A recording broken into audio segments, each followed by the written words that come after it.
Salut à tous, on se retrouve pour l'épisode 1446 du Zap Image. On commence aujourd'hui avec deux anniversaires. Tout d'abord le défenseur argentin Gabi Heinze qui fête aujourd'hui ses 43 ans. Donc il a déjà évolué du côté de Paris et aussi du côté de Marseille. Et aussi l'ancien Blaugrana Rivaldo qui fête aujourd'hui ses 49 ans. Ensuite, une petite photo où c'est marqué The Super League. Donc je pense que vous avez tous entendu parler de cette énorme info. Donc nous on en parlait depuis quand même pas mal de mois que ça devait se faire. Et là c'est quasiment officiel. La nouvelle Super League européenne devrait avoir lieu tout simplement. Donc ça devrait commencer normalement août prochain. Donc bien sûr j'en parlerai les gars dans une vidéo spéciale les gars. Voilà, de tout ce qu'il y a sur cette Super League européenne. Je sortirai une vidéo les gars ce soir parce que si je parle de tous les récapitulatifs du week-end des championnats, plus ça les gars la vidéo va durer trop longtemps. Donc c'est pour ça les gars ce soir je ferai une vidéo spéciale sur cette nouvelle Super League européenne. Donc on commence aujourd'hui nous avec le championnat français. Donc Nantes contre l'Olympique Lyonnais hier soir, dernière affiche de cette 33e journée de Ligue 1 et c'est Lyon qui est venu s'imposer 2-1 du côté de Nantes, un doublé de Memphis Depay contre un but de Palois. Donc Lyon revient à un point de l'AS Monaco, parfait pour les Lyonnais bien sûr qui dominent cette équipe de Nantes. Attention à Nantes actuellement avant-dernier du championnat.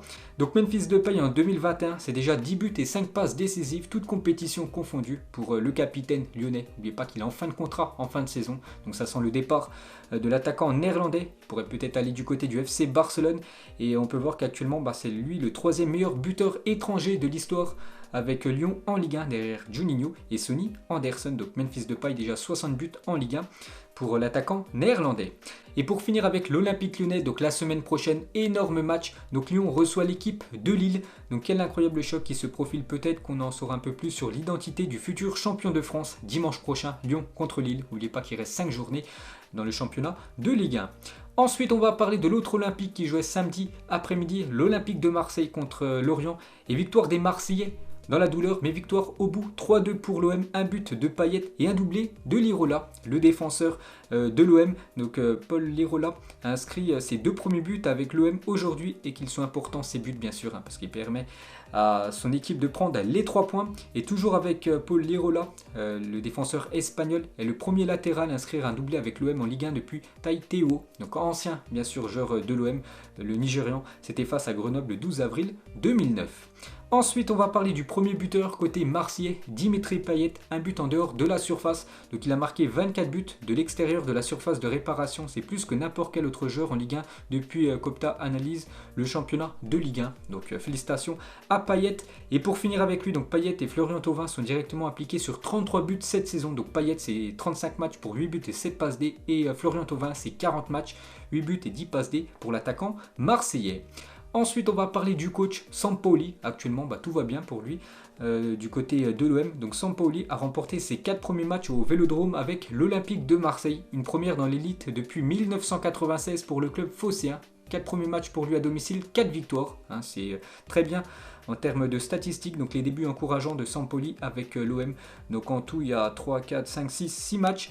Pour quand même 4 victoires, une défaite, un match nul. Donc très encourageant ce début de poste pour Sampaoli, le coach argentin. Et seuls Elie Bopp 18 et Didier Deschamps 14 ont pris plus de points que Sampaoli, 13 après ses 6 premiers matchs sur le banc marseillais. De bon début pour le coach argentin. Ensuite, on va parler du match du Paris Saint-Germain complètement fou contre l'équipe de l'AS Saint-Etienne. Donc déjà victoire du PSG 3-2, mais une victoire vraiment dans les dernières secondes du match, une victoire dans la douleur. Donc le scénario du match, il y avait toujours 0-0 à la 77e minute. Et en l'espace de un quart d'heure, il y a eu quand même 5 buts. Donc l'AS Saint-Etienne menait 1-0. Ensuite, c'est le Paris Saint-Germain qui menait 2-1. Ensuite, l'AS Saint-Etienne à la 92e minute égalise. Et Icardi à la 95e minute permet au Paris Saint-Germain de prendre les 3 points. 3 points très importants parce qu'actuellement c'est toujours deuxième du classement. Donc Kylian Mbappé, un doublé ce week-end, c'est déjà le 23e but de la saison en championnat pour Kylian Mbappé. Félicitations à lui et l'énorme joie de Kylian Mbappé après le coup de sifflet final bien sûr de ce Paris Saint-Germain à Saint-Etienne, parce que le Paris Saint-Germain est parti chercher la victoire au mental.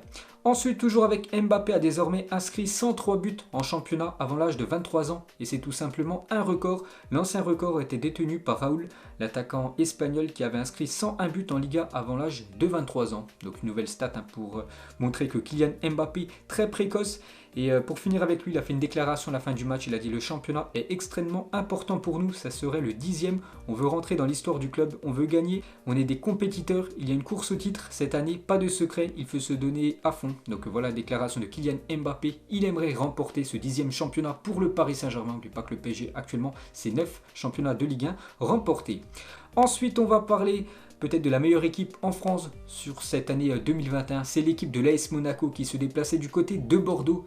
Et victoire facile des Monégasques 3-0, un but de Volant, un but de Gelson Martins et un but de Jovetic à Monaco. Impressionnant en 2021, donc Monaco plein de maîtrise. Et l'AS Monaco sur ses 4 derniers matchs de Ligue 1, donc une victoire 4-0, 4-0, 3-0 et une nouvelle fois 3-0. 14 buts marqués sur les 4 derniers matchs de Ligue 1, 0 but encaissé par les Monégasques. Ensuite, samedi, en début d'après-midi, il y avait Angers contre le Stade Rennais. Belle victoire des Rennais, 3-0. On peut voir les buteurs.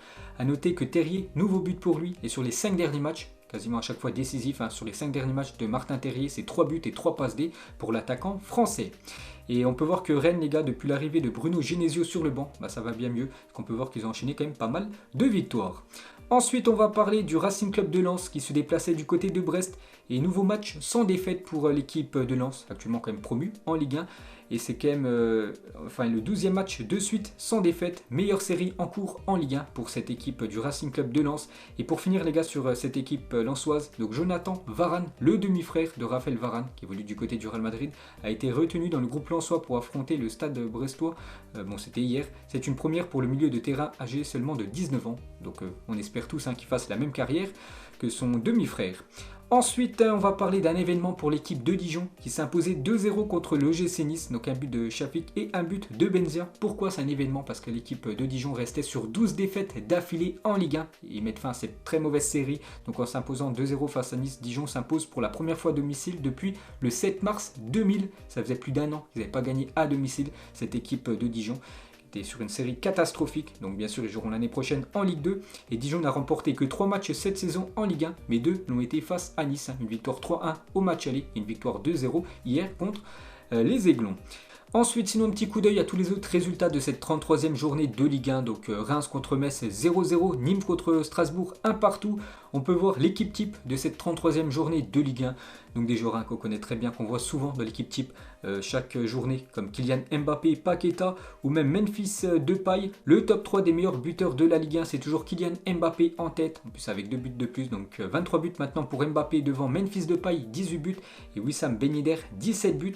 Et on finit bien évidemment avec le classement de cette Ligue 1. Donc le top 4 ne bouge pas parce que les 4 premières équipes de Ligue 1 ont toutes gagné. Donc toujours Lille devant le Paris Saint-Germain, 3e l'AS Monaco et 4e cette équipe de Lyon. Ensuite, direction la Première Ligue, on commence avec tout d'abord le championnat, parce que Manchester United recevait l'équipe de Burnley et victoire des Red Devils 3-1. A noter que Cavani, l'ancien parisien, une nouvelle fois buteur et un doublé de Greenwood, donc Manchester United est à 8 points de Manchester City. On va parler de Arsenal contre l'équipe de Fulham. Et nouvelle contre-performance des Gunners. Pourtant, ils ont fait un gros match cette semaine en Europa League. Mais là, ils ont encore perdu 2 points à domicile. Donc, 4e match de suite sans victoire à domicile pour Arsenal, qui est très loin, bien sûr, au classement. Donc, Wolverhampton contre l'équipe de Sheffield United. Il y a eu 1-0 pour l'équipe des Wolves. A noter que Sheffield United, avec la défaite du côté de Wolverhampton, et c'est officiel, ils sont relégués en Championship. Donc, ça faisait déjà 2 ans qu'ils étaient en Première Ligue. La saison dernière, une bonne saison, mais cette année, c'était très compliqué pour cette équipe de Sheffield. Donc, ils joueront en Championship la saison prochaine. Sinon, on peut voir les autres résultats de cette journée de Première Ligue. Donc, il n'y a pas eu beaucoup de matchs, les gars. Donc, il y a encore des matchs. Par exemple, ce soir, Leeds United contre Liverpool. Demain, Chelsea contre Brighton. Mercredi, Aston Villa contre Manchester City. Et jeudi, Leicester contre West Bromwich. Donc, pourquoi ces équipes-là jouent en plein milieu de semaine? Parce que ces équipes, enfin la plupart, ont joué ce week-end les demi-finales de la Coupe d'Angleterre. Donc, tout d'abord, l'énorme choc samedi, Chelsea contre Manchester City. Et c'est les Blues de Chelsea qui se sont imposés 1-0. Et Chelsea, du coup, qualifié pour la finale de la FA Cup. Donc, à but de Hakim Ziyech, Chelsea s'impose par la plus petite des marges et se qualifie pour la finale de la FA Cup. Félicitations à l'équipe de Thomas Tuchel. Donc Hakim Ziyech, après 30 matchs joués avec Chelsea, donc buteur ultra décisif, bien sûr ce week-end contre City. Donc 5 buts et 4 passes D pour l'attaquant marocain. Donc des stats plutôt quand même moyenne. Mais bon, il était décisif ce week-end. Bien sûr, c'est très important pour lui et pour son équipe.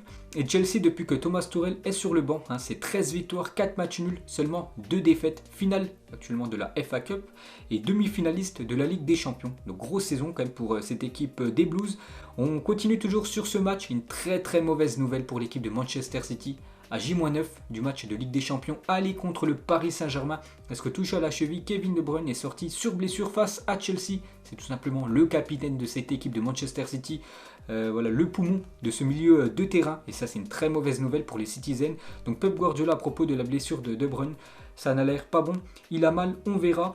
Et les ligaments de la cheville de Kevin De Bruyne, sorti sur blessure avant-hier, seraient touchés. Et ça, c'est une très mauvaise nouvelle, bien sûr. Il est très incertain pour le match de Ligue des Champions face au Paris Saint-Germain. Donc d'après Foot Mercato, City va enfin savoir, parce qu'aujourd'hui, il va passer encore pas mal d'examens. Donc normalement, dans la soirée, on saura combien de temps sera indisponible le milieu belge. Et bien sûr, il pourrait être forfait pour la double confrontation contre le PSG dans quelques jours en LDC. Ensuite, l'autre demi-finale de la FA Cup, Leicester contre Southampton, et c'est Leicester qui s'est imposé 1-0 grâce à l'attaquant nigérian. Donc quand c'est pas Vardy, c'est Iheanacho qui répond présent. Donc Leicester affrontera Chelsea en finale de la FA Cup. Donc déjà pour revenir sur Iheanacho, il inscrit 10 buts lors de ses 7 derniers matchs, l'attaquant nigérien. Une grosse saison pour lui. Et du coup, cette finale de la FA Cup, cette Coupe d'Angleterre, ça sera Chelsea contre l'équipe de Leicester. C'est prévu au 15 mai prochain.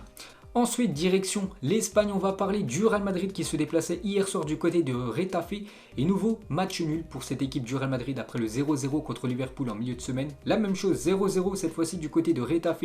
Le Real perd 2 points dans la course au titre. 2 points très précieux perdus par cette équipe merengue. Donc Zidane il a dit nous voulons toujours gagner. L'équipe a tout tenté aujourd'hui. Il faut malgré tout féliciter les joueurs car ce n'était pas un match facile. À la limite, physiquement, cette équipe n'a plus de limite. Il faut se reposer et continuer à travailler. C'est vrai que cette équipe du Real Madrid hier, beaucoup remaniée. De toute façon, il n'y avait pas le choix. Il y avait énormément de blessés. Regardez la longue liste des absents du Real Madrid pour affronter Retafe hier soir. Donc Ramos, Varane, Mendy, Casemiro, Carvajal, Vasquez, Nacho, Hazard et Valverde. Donc quasiment que des joueurs normalement titulaires à chaque fois du côté du Real Madrid. Donc c'était quasiment une équipe B, une équipe de remplaçants hier du côté de Retafe. Donc on va dire que c'est quand même un bon point pris par cette équipe merengue. Donc concernant Ferland Mendy, donc normalement il devait jouer et quelques heures avant le coup d'envoi, donc il a dû déclarer forfait. Donc touché au mollet, l'international français Ferland Mendy sera absent entre 10 et 15 jours. Donc nouveau coup dur pour la défense madrilène. Donc s'il est indisponible pendant 15 jours, donc il pourrait louper le match aller contre l'équipe de Chelsea. Le défenseur gauche français, la surcharge musculaire de Ferland Mendy est la 54e blessure subie par un joueur du Real Madrid cette saison. C'est incroyable, je crois que c'est le club en Europe qui a subi le plus de blessures, l'équipe du Real Madrid.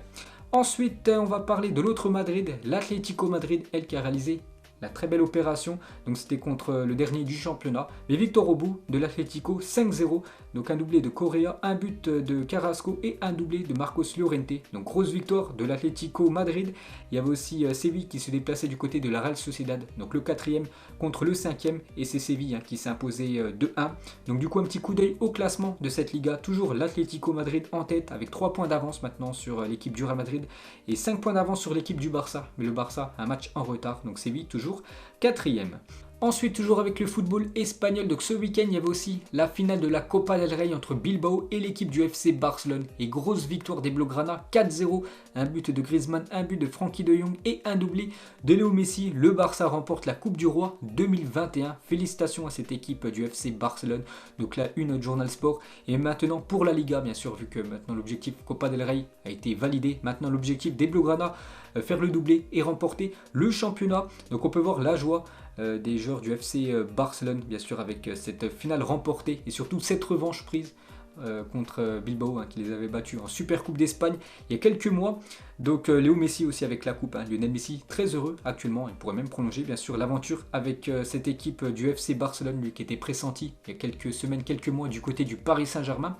Donc Messi, Busquets et Gérard Piqué, donc les rois de la Coupe du Roi tout simplement. Donc c'est déjà leur 7e trophée de cette Coupe du Roi. Félicitations à ces trois-là. Donc pour revenir sur Messi, donc avec 35 trophées au compteur, Léo Messi dépasse Ryan Giggs et devient le joueur ayant remporté le plus de trophées avec le même club. On va voir qu'il a remporté beaucoup de fois la Liga, Copa, Super Coupe, Ligue des Champions, 4 Ligues des Champions pour Léo Messi, 3 Super Coupes d'Europe et 3 Coupes du Monde des clubs. Donc c'est lui actuellement qui a le recordman de trophées avec un seul club. Félicitations à Léo Messi, toujours avec lui, donc actuellement il est quand même encore loin derrière Dani Alves, hein, le recordman du nombre de trophées remportés en carrière. Donc Léo Messi et Gérard Piqué ont remporté hier le 35e trophée. Donc Dani Alves, lui c'est 40 trophées pour l'ancien joueur du PSG ou même du FC Barcelone. Iniesta, deuxième avec Maxwell. On peut voir que Messi, Piqué et Giggs en troisième position bien sûr avec 35 trophées remportés par ces trois-là.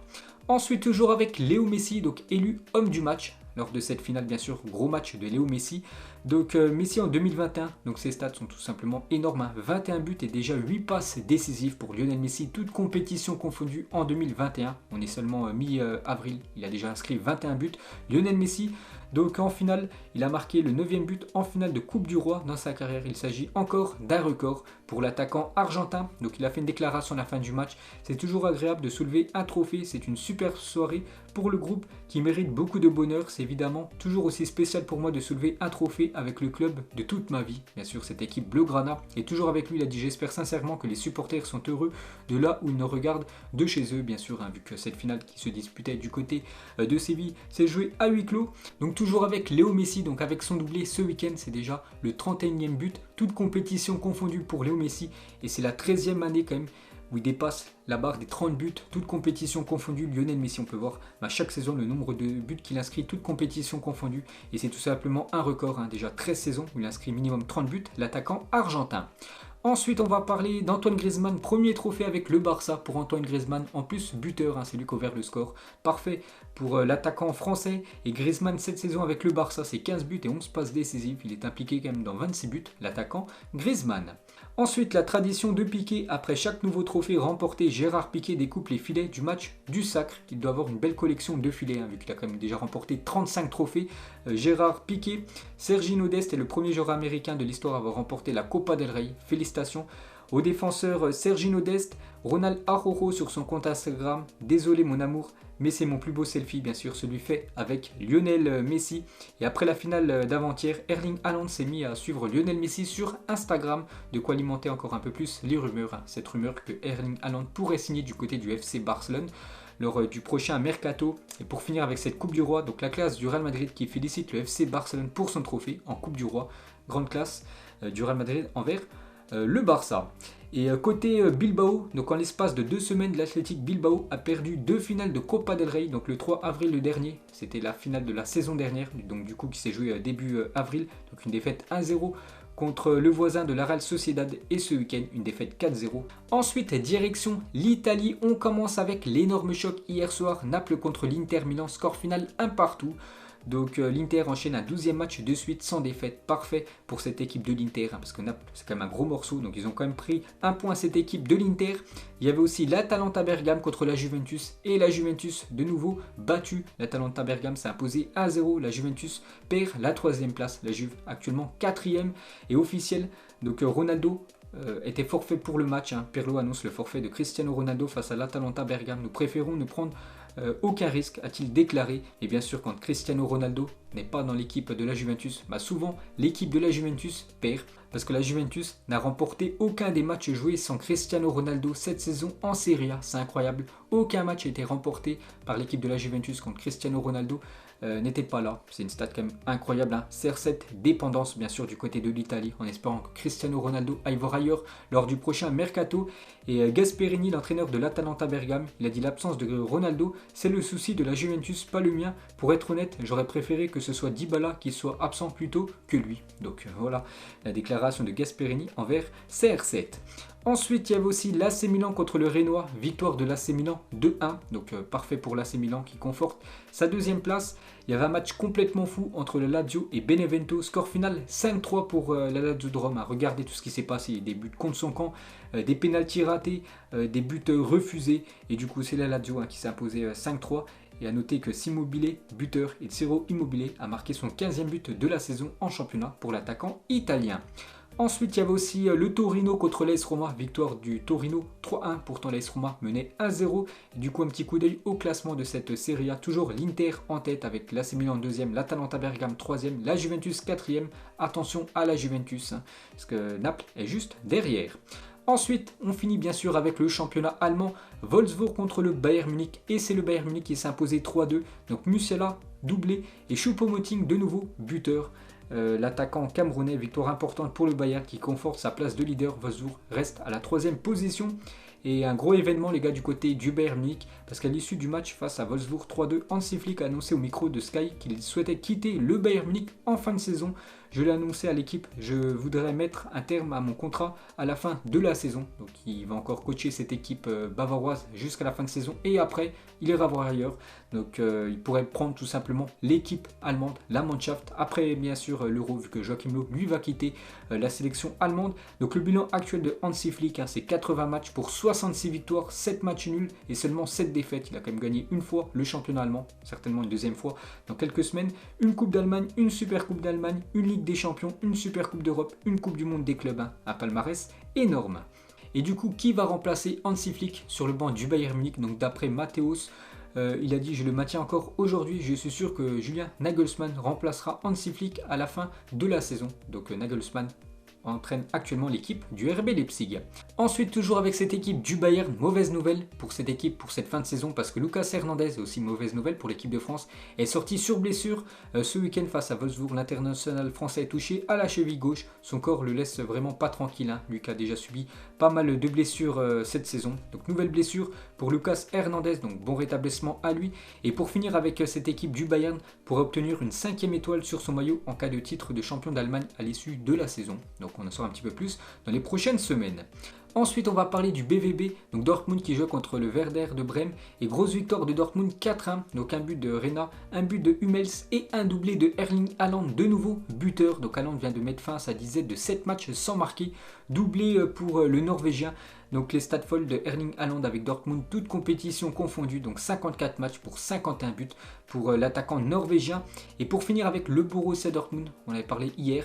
Donc avec leur nouveau maillot tout simplement, le BVB a joué avec son maillot four inspiré des années 90. Et du coup un petit coup d'œil au classement de ce championnat allemand, le Bayern Munich, 7 points d'avance sur l'équipe du RB Leipzig, Wolfsburg 3e, Francfort 4e, donc Dortmund est à 4 points de l'équipe de Francfort, n'oubliez pas c'est les 4 premiers qui joueront la saison prochaine, la LDC.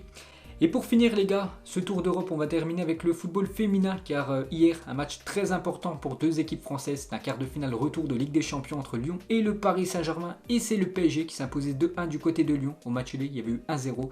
Donc le Paris Saint-Germain se qualifie pour les demi-finales de cette Ligue des Champions. Donc le Paris Saint-Germain jouera contre l'équipe du Barça, l'autre demi-finale le Bayern Munich contre l'équipe de Chelsea. Donc voilà les gars, la fin de ce zappimage. Donc si ça vous a plu, un petit like et on se retrouve normalement ce soir les gars pour une vidéo spéciale sur cette nouvelle Super Ligue européenne avec beaucoup d'infos sur cette nouvelle compétition. Bonne journée à vous et à plus tard.